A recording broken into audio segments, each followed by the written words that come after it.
నమస్తే తెలంగాణ రాష్ట్ర వ్యాప్తంగా కూడా పార్లమెంట్ ఎన్నికలకు సంబంధించి వాడివేడిగా ప్రచారం కొనసాగుతుంది. పూర్తి స్థాయిలో తెలంగాణలో బీఆర్ఎస్ పార్టీకి సంబంధించిన అభ్యర్థులు ప్రచారంలో దూసుకుపోతున్న తరుణం కనబడుతుంది. ప్రస్తుతం నాగర్ కర్నూలుకు సంబంధించిన అభ్యర్థి ఆర్ఎస్ ప్రవీణ్ కుమార్ కూడా పూర్తి స్థాయిలో ప్రతి వాడల ఇంటింటికి కూడా ప్రచారం చేస్తున్నారు. ప్రస్తుతం వారు మనతో ఉన్నారు. ఏ విధంగా ఉంది ప్రచార సరళి, దాంతోపాటు అభ్యర్థుల నుండి సవాళ్లు ప్రతి సవాళ్లు ఎదురవుతున్నాయా, ప్రజలు ఏమంటున్నారు, మార్పు కోరుకున్న ప్రజలు నిజంగా మరొకసారి బీఆర్ఎస్ పార్టీ రావాలనుకుంటున్నారు, ఏమనుకుంటారు, వారితో మాట్లాడే ప్రయత్నం అయితే చేద్దాం. నమస్తే సార్.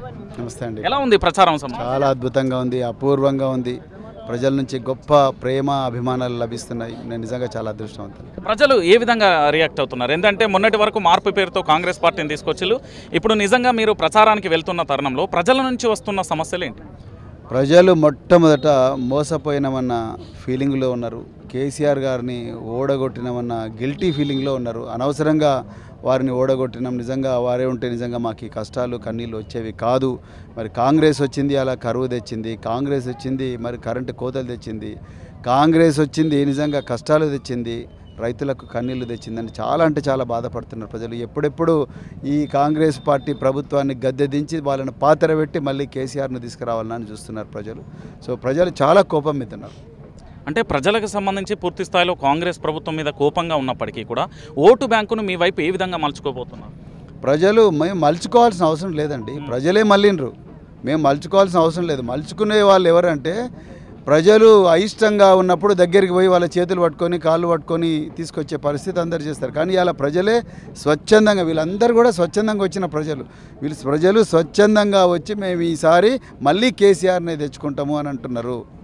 ఇక్కడ ఉండే నాగర్ కర్నూలు ప్రాంత పరిస్థితులకు వస్తే మా ప్రాంత మట్టి బిడ్డ ప్రవీణ్ కుమార్ వచ్చిండు. మా ప్రాంతంలో పుట్టిండు, మా ప్రాంతంలోనే చదువు నేర్చుకున్నాడు, మా ప్రాంతంలోనే నడక నేర్చుకున్నాడు, ఈ ప్రాంత గాలి పీల్చినాడు, ఈ ప్రాంతం నీళ్లు తాగినాడు. మా మట్టి బిడ్డ వచ్చిండు. ఎవడో ఖమ్మం నుంచి వచ్చిన దొంగలు ఇక్కడికి వచ్చి మరి ఇక్కడ దోపిడీ చేయడానికి వచ్చిన దొంగలు వాళ్ళు అవసరం లేదు మాకు.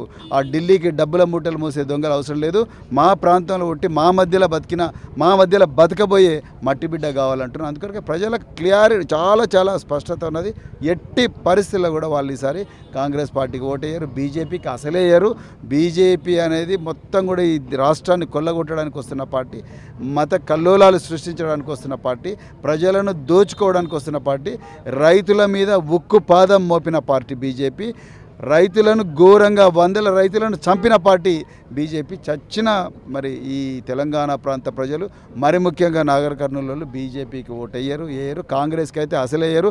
ఎక్కడెక్కడ రేవంత్ రెడ్డి దొరుకుతాడా, రేవంత్ రెడ్డిని పట్టుకొని ఈ పుసున్నం చేద్దామని ప్రజలు వెయిట్ చేస్తున్నారు. ఎందుకంటే ఘోరంగా అబద్ధాలు ఆడిండు రేవంత్ రెడ్డి. రైట్ సార్, మీరు చెప్పినట్టు ఈ ప్రాంత బిడ్డగా మీకు అన్ని సమస్యలు తెలుసు.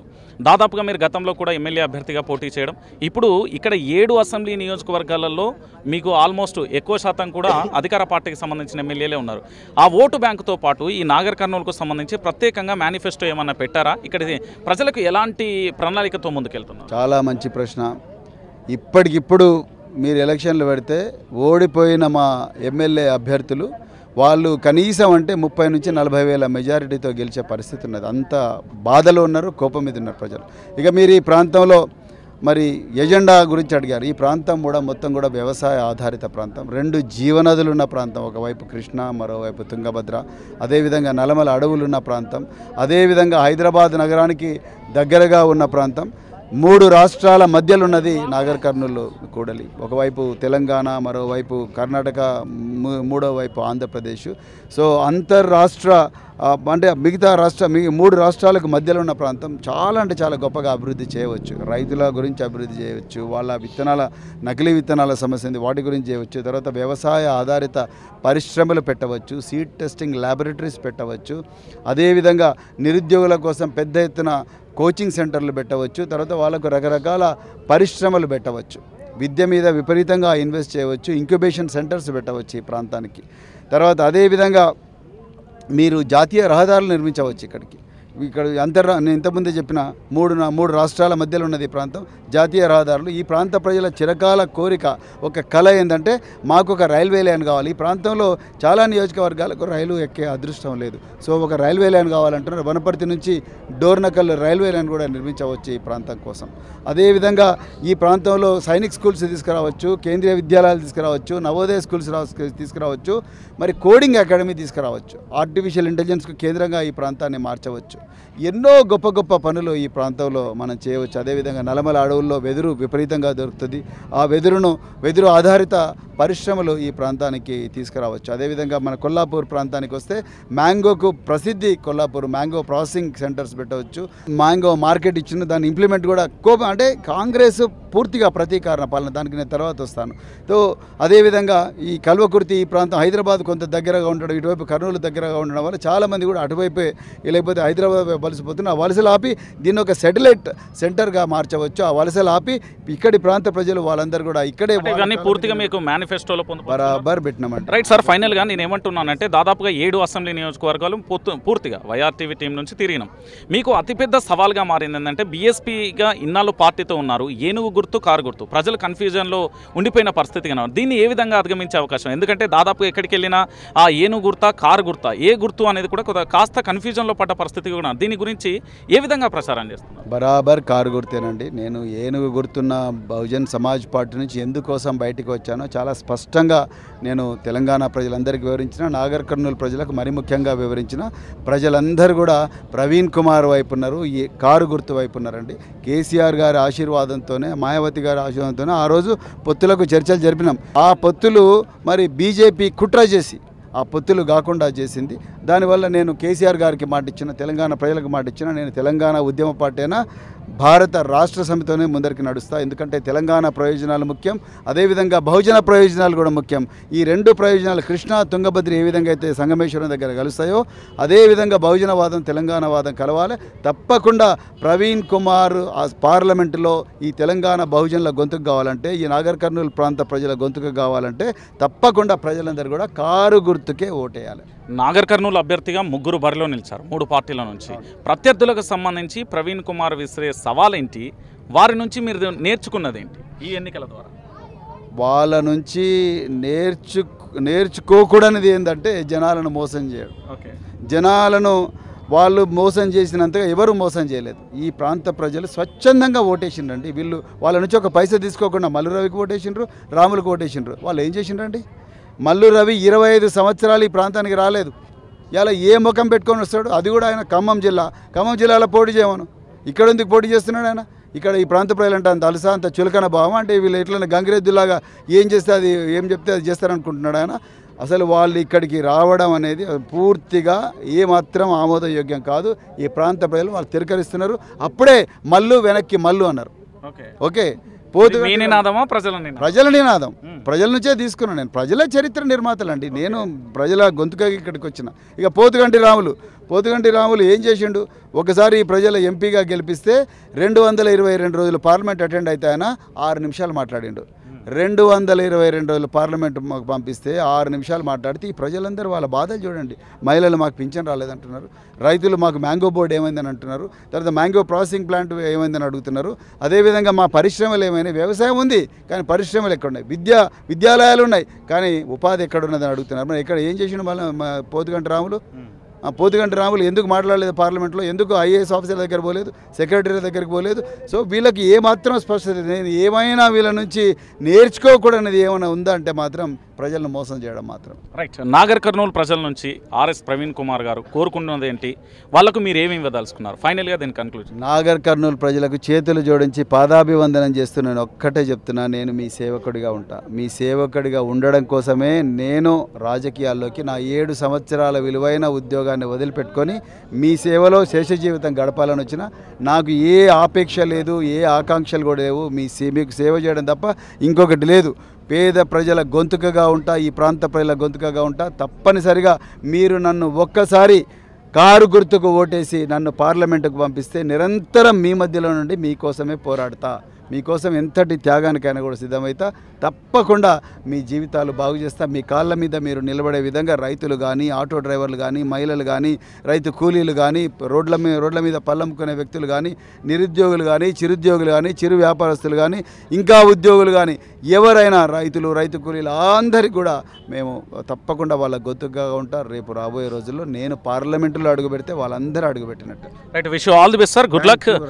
ఆర్ఎస్ ప్రవీణ్ కుమార్ గారి మాట అయితే విన్నాం. చూస్తున్నాం. అయితే ఇక్కడ హర్షవర్ధన్ రెడ్డి గారు ఉన్నారు, మాజీ ఎమ్మెల్యే, ఓటమి చవి చూస్తారు. మరి ప్రజలు ఏ విధంగా నమ్మి ఆర్ఎస్ ప్రవీణ్ కుమార్ గారిని వెన్నుదట్టే అవకాశం ఉంది? ఒకసారి వారితో మాట్లాడే ప్రయత్నం చేద్దాం.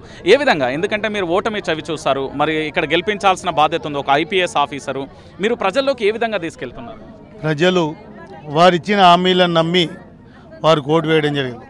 ఈ 4 నెలల్లోనే ప్రజలకు ఒక వారిపైన 4 సంవత్సరాలు వచ్చినంత ప్రజా వ్యతిరేకత ఈ ప్రభుత్వం మూటగట్టుకుంది. వాళ్ళు ఇచ్చిన 6 హామీలు 6x7 ఆల్మోస్ట్ 42 హామీలలో ఏ ఒక్క హామీని కూడా పూర్తి స్థాయిలో వాళ్ళు అమలుపరచలేదు.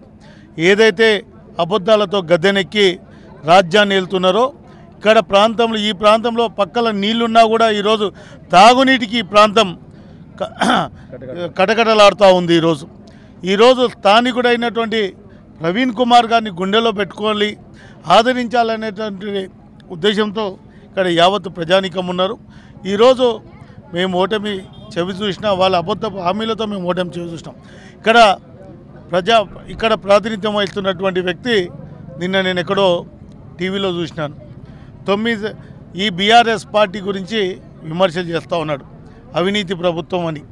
మరి ఇదే బీఆర్ఎస్ ప్రభుత్వ పార్టీలో 5 సంవత్సరాల మంత్రిగా ఉండి, అదే మళ్ళీ 4 సంవత్సరాల పైచీలకు అంటే 9.5 సంవత్సరాలు బీఆర్ఎస్ పార్టీలో ఉన్నటువంటి ఇక్కడ ప్రాతినిధ్యం వహిస్తున్నటువంటి మంత్రి గారు మరి బీఆర్ఎస్ పార్టీ అవినీతి అన్నప్పుడు మరి అవినీతి పార్టీని ఆ రోజు ఎందుకు నిలదీయలేదు? నీకు అవకాశం రాలేదు కాబట్టి ఈరోజు వేరే పార్టీలో గెలిచి ఈరోజు నీ రాజకీయ లబ్ధి కోసం, నీ రాజకీయ స్వార్థ కోసం ఈరోజు బీఆర్ఎస్ పార్టీని విమర్శిస్తూ ఉన్నాం.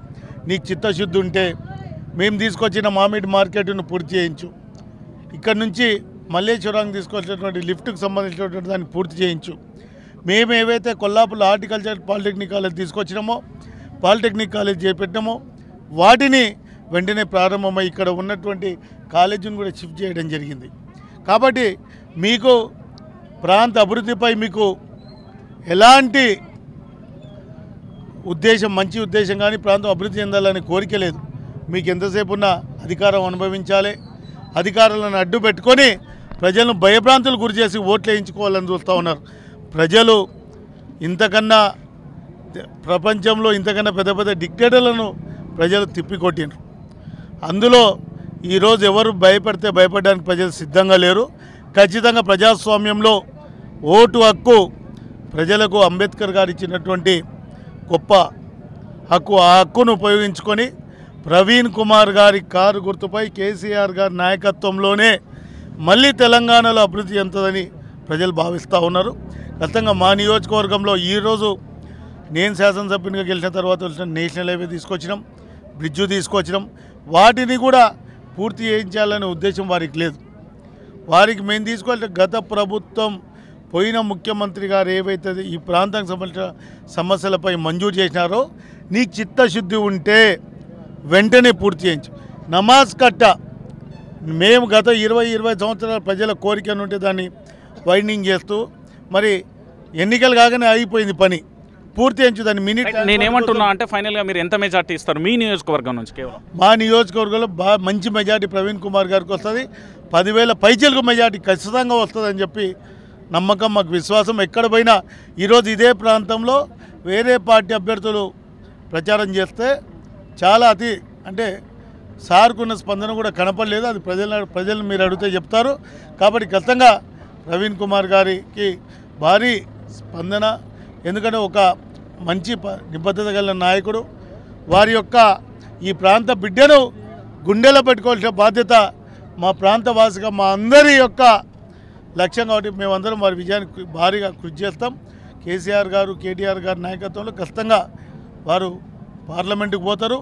పేద ప్రజల గొంతుకై పార్లమెంట్లో ఈ ప్రాంత ప్రజల తరపున ఖచ్చితంగా పోరాటం చేస్తారని నమ్మకం, విశ్వాసం. Thank you. రైట్, చూసారు కదా, మొత్తానికి నాగర్ కర్నూలుకు సంబంధించి పూర్తి స్థాయిలో కూడా ఒకటే మాట వినిపిస్తుంది. ఇక్కడ ఏం జరుగుతుంది అంటే, నేను ఇచ్చిన హామీలు, నేను సొంతగా తయారు చేసిన మేనిఫెస్టో కానీ ఇక్కడ నాగర్ కర్నూలుకు సంబంధించి పూర్తిగా కూడా అభివృద్ధి చేస్తా, చట్ట సభలలో అనర్గళంగా మాట్లాడి ఇక్కడికి రావాల్సిన హక్కులన్నింటినీ కూడా సాధించి తీర్తా అంటూ ఆర్ఎస్ ప్రవీణ్ కుమార్ అయితే చెప్తున్నారు.